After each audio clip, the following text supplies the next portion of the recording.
Bureau.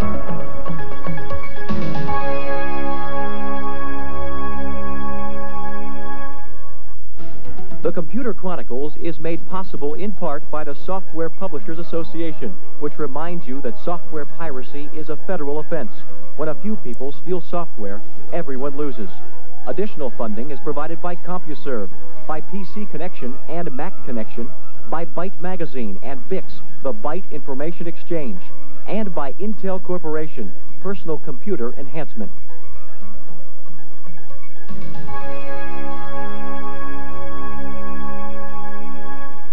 Welcome to the Computer Chronicles. I'm Stuart Chaffee, and with me this week is Jan Lewis. Hi, Stuart. Jan, I want to show you something. This is Earl Weaver Baseball, a game from Electronic Arts. Here's the disc. It's not copy protected, so you get one of these little wheel jobs here, and you have to spin it and find a password to get into the game. This is a pirated copy of the same game. Looks the same. Same artwork. Here's the disc, same disc. But know what it also comes with? Look at this. A pirated copy of the code wheel. I cut this out with scissors and so on. You put this in there, and you can get into the software in the same way. Yeah. It seems to me, Jan, this whole problem of software piracy has changed over the past couple of years, hasn't it? Yeah, sure has. And I think one of the things that we've seen is we have sort of a spy versus spy game going on. The folks who try to protect the software will increase their technology, and then the folks who try to unlock the software increase their technology. And this little war goes up and back and up and back. It escalates, yeah. And I think what's happened is that we're realizing that the answer is probably not the technology itself. The answer probably is social and public awareness type of issues. For instance, a software vendor may work with a corporation to monitor inside the corporation who's pirating software and when it's being used legitimately. Or there can be public awareness campaigns. You're stealing software, you're stealing something. It's a crime. Let's attach a stigma to it. Let's make people aware of those things. And I think that's the kind of changes that we've seen. Jan, we're going to look at software piracy today. We'll see some of these new schemes for copy protection, and we'll see the software and hardware devices you can buy that overcome copy protection. Now, as we said, stealing software is a crime. We begin today by visiting the FBI to find out what law enforcement officials are doing to stop software piracy. The exploits of the Federal Bureau of Investigation often involve violent crimes like bank robbery, kidnapping, or extortion. Scenes that are familiar to anyone who watches motion pictures and television. Today, the FBI is facing a new kind of criminal, one who has traded in his firearm for a computer.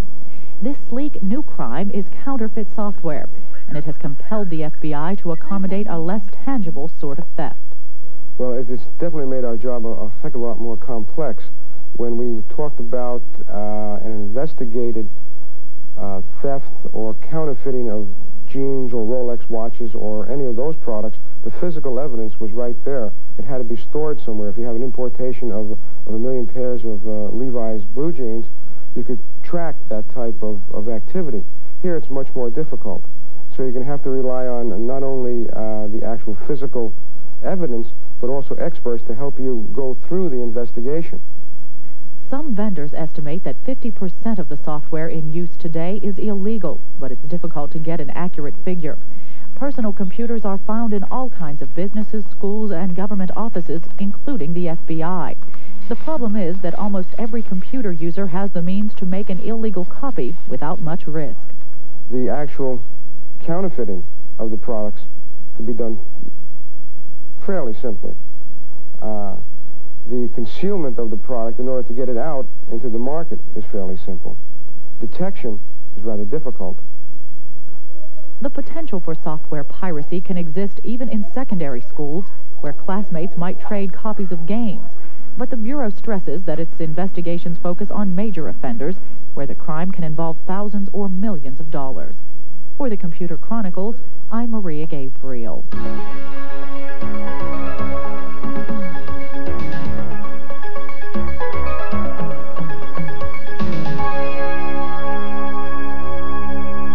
Joining us now in the studio is Teresa Warsip, Technical Support Manager with Central Point Software. And next to Teresa, we have Ed Ezak, President of EZX Publishing. Jan? Teresa, your software that you're going to show us today is something that people can use to break copy protection and make copies. Do you feel any ethical issues in selling this kind of software? Not at all. Consumers have the right to make archival backups of their protected software. We have copyright laws displayed on our screens as well as in our manual, letting them know, warning them against using our product illegally. Of course, many people still use it illegally, as you know. That's correct. But no ethical questions on your part? Well, not at all. Again, if you buy a $60 program, you don't want to give it to your 5-year-old to play. You want to give them a backup disc so that they, so that you don't have to worry about going out and spending an additional $60 once that original disc is ruined. Ed, what's your thought on the ethical question that we start with? Well, I have no problem with it. I agree with the copyright laws. I think they're adequate. But as you know, we copy protect our program, and we only copy protect our program to protect honest people from making an honest mistake. Mm-hmm. All right, let's turn to Copy 2 PC. You, in fact, have 2 different products at Central Point that let you copy protected programs, right? That's right. We have a line of Copy 2 products that run on different types of computers. For IBM, we have Copy 2 PC, and then we later introduced the Deluxe Option Board. Okay, now show us first Copy 2 PC. How does that work, and how would we get around Copy? Well, the Copy 2 PC has 3 main components. The main program file here is Copy 2 PC. It allows you to make bit-for-bit copies of original discs. It transfers it to the blank diskette. All right, I notice, as you mentioned, you have the federal copyright law statement up there on the screen, which you keep up there the whole time, in fact, you said. Exactly. All right, it's up there. Show us now how you would use it. Suppose, I mean, a typical case is somebody wants to make a copy of Lotus 123, right, and you can't. How would I use Copy 2 PC? Well, I've made a backup with Copy 2 PC previous to this, to the showing, and I have the backup disc here. Just tell us what you're doing as you do it. Okay, I'll show here that the copy of Lotus at this point will not run. This particular protection scheme requires one of our other files on the diskette called NoGuard. Okay, so hold it a minute. Now, you made a copy of 123, but as you try to run it, it says, where's the key disk? Exactly. It's asking for the original disk. Okay. Now, how do we solve that problem? The NoGuard will actually remove the copy protection from the backup diskette. We have some generic entries based on the type of protection scheme that a program is using. We also have specific programs names listed here. This is specifically for Lotus 123. We have, it's asking here if the backup was created with Copy 2 PC. Yes, it's asking where the original disk will be. Indicate drive A. Now you have to have the original diskette. It must be write protected, so there's no chance of doing any damage or making any modifications to the original. It's reading information from the system disk. And now it will process this information to the backup diskette. Okay, now this is the same copy of 123 we just used a minute ago, Absolutely. right? It's going to work this time, right? Well, let's see, Jan. Theoretically, it should work. One question I have is, the copy protection schemes are always being added. In other words, new schemes come up all the time. How do you keep up with that? Well, when copy protection was really prevailing, we updated Copy 2 PC about once every 3 months. All right, and there's 123, in fact, coming up and running properly after you ran that NoGuard program. Tell us about the option board and why you need that as opposed to Copy 2 PC, Teresa. Okay, the option board goes inside the machine and connects to the floppy disk controller card and the floppy drives. When you're using the software that comes with our board, you're completely bypassing your disk controller card. Some protection schemes rely on the way the floppy disk controller card works in the machine to get around programs such as Copy 2 PC. All right, now, for example, excuse me, if you can get out of that, a lot of games, as we know, are copy protected and hard to make copies of. You have a copy of the F-19 flight simulator kind of program there, which won't work which you can't copy under Copy 2 PC, That's right. It's very heavily copy protected. In fact, the Copy 2 PC program cannot back it up. The option board does have the ability to do so. All right, now just to prove it, show me what you've got there. All right, that's a copy you made of F-19. Exactly. With the option board. And let's see if that works. And this is a situation where you could put that original game program away in a safe place And there it is. And work exclusively from the...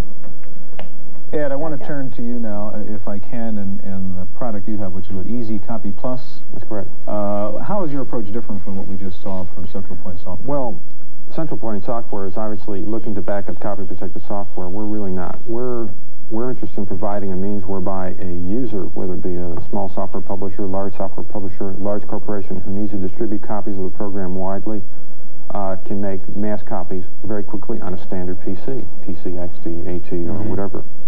That's the basic difference. We do have one part of our program, the plus part of our program called Copy Easy, which can generate file images and save them to hard drive and compress them so that these file images can be transmitted along, similar to a fax, like via modem, to another location. And if they have easy disk, they can literally recreate an original disk at their location so that the two can talk or conduct whatever business is necessary. See, go ahead. You can put serial numbers on the disks as you duplicate them, is that right? Right. Copy Easy, which is one of the subsets of Easy Copy Plus, is, as I said, a diskette duplication program. It allows you to mass copy diskettes either from reading a master or from a file image that you've saved to disk. And if you want to, for distribution, we're a software publisher, and we use it, of course, and we serialize our disks this way. Ed, can you give us a quick demo of how you would use Easy Copy? Okay, we're going to get into... And so give us a little play-by-play as to what you're doing. Okay. What we're going to first run is the program. We have a little menu here. Okay, what we're going to first do is we're going to run Easy Disk. Now, if you look at Easy Disk, what you can do here is you can copy disk to file, copy file to disk, or copy disk to disk. Let's look at the submenu of copying a disk to a file. What we can do here is, of course, we can read from any of the source drives. We can check both or one side of the diskette for data. We can read all sectors, including most copy-protected programs, or only DOS-allocated sectors, which is faster. Obviously, when you read all sectors, it's slower because there's analysis that goes on. And then we can compress the data to the hard drive under normal compression or advanced compression to to decrease the file size for later file transmission. Right, show us how you do this. Okay, well, it's relatively easy. Let's just change this to DOS allocated so it's a little bit faster. And hit enter. If you put that in the A drive for me, please.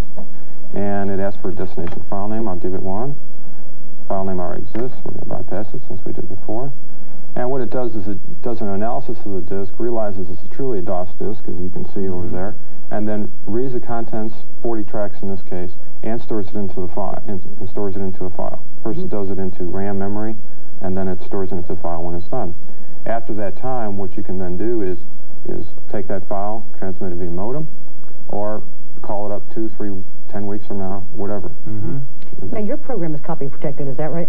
That's correct. As I said earlier, we copy protect our program only because we want to keep honest people from making an honest mistake. Could your software break the copy protection? No, of course not. Can Teresa's software break the copy protection on your disk? I don't know. At least with the latest version that we've seen, even with the option board, it cannot. But, as you know, technology is changing all the time. We, of course, our Easy Disk was not originally designed to be copy protection. It was designed to recreate images.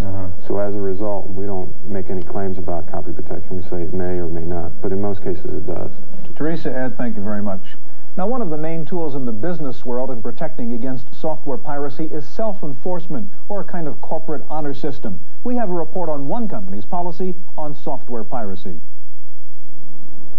Corporations are among the biggest purchasers of software, and they present a very tempting environment for software piracy. Buying software for 100 or more PCs can cost tens of thousands of dollars. Yet companies such as Pete Marwick are determined to keep their software use legitimate. I think when you look to professional accounting firms and you look to CPAs, certainly you've got to start there that the cornerstone of our business is integrity, probity, our ethics. It's obvious that no one can develop a policing policy or procedure so that someone can't copy software out there somewhere. But I think it really starts from the top. At Pete Marwick, new employees sign a statement accepting the company's policy on honoring software copyrights. The company also discourages employees from copying software for personal home use.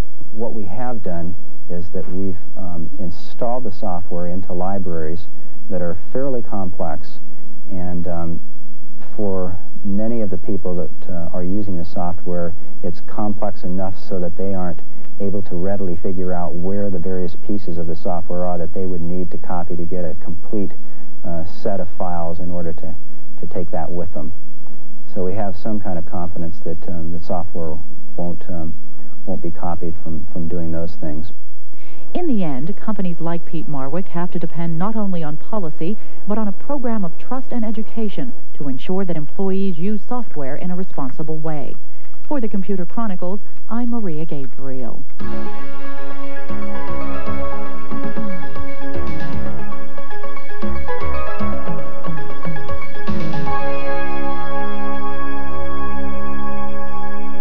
With With us in the studio now is David Mosby. He's president of SoftGuard Systems. Next to David, we have Jonathan Webb, product marketing specialist with Rainbow Technologies, and also with us Ken Wash, executive director of the Software Publishers Association. Jan?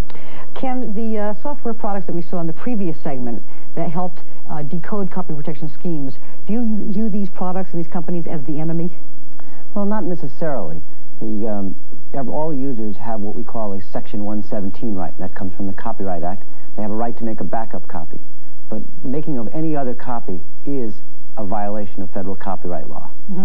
It seems as though the SPA has been moving from the stance of let's sue everybody to more of a stance of let's work with you, companies, to help the problem, and also public awareness. Well, that's a good point. We have a range of weapons in our arsenal to fight piracy. One is litigation, and in the last 18 months we've filed 30 lawsuits. But we've recently come about a very interesting and very successful campaign, which is the corporate audit. And through a corporate audit, we call up a company or write them a letter and say we'd like to come in and do an audit. And the terms of the audit usually are that they pay for the illegal software. So if you have 50 copies of WordPerfect that you've paid for and you have 100 copies in use, you'll pay the SPA Copyright Protection Fund a penalty or a violation amount of 50 times the retail price of WordPerfect. Then you have to destroy the illegal copies because we can't wave a magic wand and make illegal copies legal again. Then you have to go out and purchase the new software. So under this scheme, the defendant company ends up paying twice for each piece of illegal software. But it's a terrific alternative to litigation. David, in terms of the tools in the arsenal that Ken was talking about, one of those tools is copy protection schemes, and you've got one of those. Tell us about it. SoftGuard has been in the business of providing copyright packaging technology for about 6 years and has supplied technology to such industry leaders as Ashton Tate and Lotus, and continues to do so mostly in the international community today, but continues to work with the leaders and working with alternative packaging technologies to help them manage the distribution of their software, particularly throughout Fortune 500 companies. What we've got here today is I'm going to show a brief demonstration of the two-step process that's associated with making protected diskettes. Now, this is something that can happen by that can be done by a PC coordinator at a Boeing, or it can be done by a product manager at Ashton Tate. So this could be a developer or a corporate end user. Exactly. All right, so show us how to use this. We get to the selection menu where we identify the name of the program that we're going to be working with. We identify the name of the company, which will show up in installation processes, and we also identify the name of the product to be packaged. In this case, I'm just using SuperLock. And here we have a variety of options. The key ones are that it allows you to make this from a hard disk, and that it allows you to vary the number of installs from a copy-protected diskette to take care of the concerns that legislation has provided us over time. So I'm going to break out of this just for time's sake, and so then I'm going to go back to, and I'll show you what it looks like to run the duplication utility. This serves a couple purposes. The duplication utility, because it's sold on a metered basis, is also copy protected. So it gives us an opportunity to see what the process looks like. We have two components. One is a signature, which exists on the floppy diskette, and then there's signature verification processing. In the earlier segment, we saw two examples where they could duplicate the signature in some cases, or strip off the copy protection, the signature verification processes. And what's happening here is that it's checking the signature track to make sure that this is a legitimate copy. The copy of Copy 2 PC that we just saw a few minutes ago seems as though Teresa was sort of peeling off those layers of protection. This is a part of the ongoing push and pull of this part of the business. What she was working with was a much earlier release of SuperLock, which has subsequently been updated so that if she tried to use the option board or Copy 2 PC with SG Copy, for instance, it wouldn't work. Sounds kind of like spy versus spy here. It's very much the case, and uses a lot of our R&D resources as well as a lot of theirs. How often do you have to update your schemes to outrun the other products? Historically, it was about every 3 months. At this point, we've made enough progress, and so have they, that it's about every 6 months, maybe every 9 months. So it's getting materially more stable. We're getting better at our job and making some serious advances in technology. So SG Copy is just a duplication utility that then allows you to make copies and copy-protected copies. So you just have a variety of options to choose from, and that's that. So I will get out of this one. Yeah, David, I want to ask if we can get Jonathan in here to try to show this other approach here to copy protection. And Jonathan, if you can take over the computer here if you'd like. You've got something else called Sentinel Shell, which is a slightly different approach. Tell us about it. That's correct. What the Sentinel Shell does is it puts a shell around an off-the-shelf application so that it cannot be pirated and made copies of and run. However, you can still make all the backups, all the copies that you need. You just cannot run the application without one of our proprietary keys on the port. All right, so I mean that's a physical tool you need, literally a key to run the software. A key to run the software with your system. That's correct. Show us an example of how you could solve the problem by using that device. Certainly. Well, basically, all the application is, all I have to do is get to the program.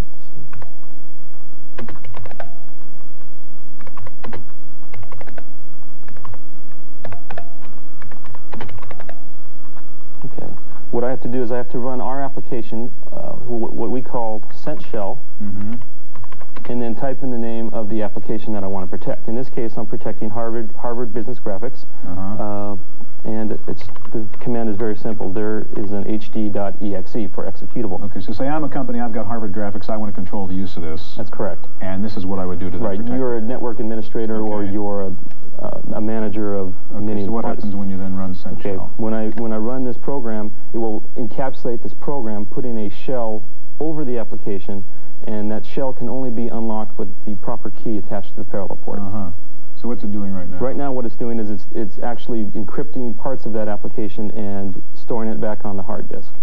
So because of the fact that you have an actual hardware solution, the programs we saw in the previous segments really wouldn't, you wouldn't be able to basically protect against them. That's correct. They will not and cannot break our hardware protection. So you can't defeat the key system, you're saying, because it's hardware, it's just not software. It's hardware, and it's okay, so really what's happening now? We've got that done. What we've done is now the program's done, and to prove that it doesn't work, what we can do is remove the key, and we try to run the program. Okay, so David just took the key out of the system. You're going to try to run Harvard Graphics without the key. Type in the Harvard Graphics command. And it says access denied. Access denied. All right, let's put the key back on, David. Okay, and now? Type in the command again. Try to run Harvard Graphics. Try to run Harvard Graphics. And what it's doing right now is it is decrypting that very complex algorithm that we have in there. And it takes just a second.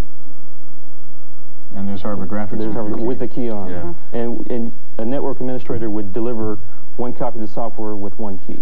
All right, we just have about 30 seconds left. Ken, you've got at SPA a software piracy hotline now. Just briefly explain what that is. Well, we're giving ordinary users of computers and software an opportunity to call and report copyright violations. The number is 1-800-388-PIR8. And we're receiving between 10 and 15 calls a day. And we investigate them and decide whether we want to litigate or we want to conduct a corporate audit. Yeah. Gentlemen, thank you very much. That's our look at software piracy. We'll be back in just a minute with this week's Computer News.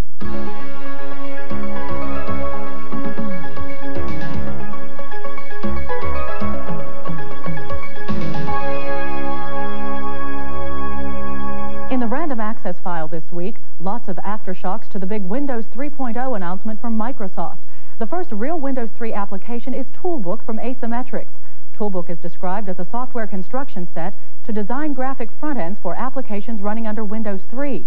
Toolbook is a HyperCard-type environment for the PC and Windows. In fact, another third-party developer is offering a program that lets you translate HyperCard stacks into Toolbook applications. A runtime version of Toolbook is being bundled with Windows 3.0. Apple execs are taking their shot at a new Windows platform. One Apple spokesman said Windows 3 is no threat to the Macintosh environment. Others were quoted as saying Windows 3 marked the death of the command line interface for personal computers. And Jim Davis, Apple's head of software marketing, said Windows 3 will kill the low-end PC clone market and also slow down OS2 development. PC World magazine and InfoWorld are offering free test drive versions of the new Windows product to their readers. Response cards will be included in issues of each magazine that will entitle you to receive a demo copy. Hewlett-Packard announced its new version of the New Wave interface, which operates on top of Windows. New Wave now offers network support, easier integration among applications, and the use of agents, which act like smart macros to automate routine computing tasks. One of the main features of Windows 3.0 is that it breaks the 640K DOS barrier and lets you access up to 48 megabytes of memory for Windows applications. Other improvements in Windows include faster processing, colorful three-dimensional icons, better-looking proportionally spaced fonts, and a variety of built-in desktop applications, including a solitaire game. Taking a look at this week's top 10 software for the IBM PC and compatibles, PC Connection reports that Quarterdeck's Expanded Memory Manager 386 still tops the charts, followed by the 6.0 version of PC Tools Deluxe, WordPerfect 5.1, Windows 3.0, and CRAM. Rounding out the top 10 for the PC are InfoSelect, PC File 5.0, Procom Plus, Quicken, and DeskView 386. Quarterdeck has announced a new graphical user interface version of DeskView. The main feature of the new DeskView is its X-Window capability, meaning users can simultaneously run DOS and X-Window applications on a Unix network. Apple says it's coming out with a new version of its Unix operating system, AUX 2.0. The main benefit right now of using the Apple Unix is to hook up your Macintosh to a Unix-based network. Well, finally, two congressmen say the U.S. is facing a potential major national catastrophe as a result of poor computer security in the federal government. A recent report from the General Accounting Office said key computer networks like those of the FAA and the IRS are vulnerable to infiltration. That's it for this week's Computer Chronicles. I'm Maria Gabriel. The Computer Chronicles is made possible in part by CompuServe, which offers online information related to today's subject. Members type Go Chronicles. Non-members call for more information. Additional funding is provided by the Software Publishers Association, by PC Connection and Mac Connection, by Byte Magazine and VIX, the Byte Information Exchange, and by Intel Corporation, Personal Computer Enhancement. For a transcript of this week's Computer Chronicles, send $4 to PTV Publications, Post Office Box 701, Kent, Ohio, 44240. Please indicate program date.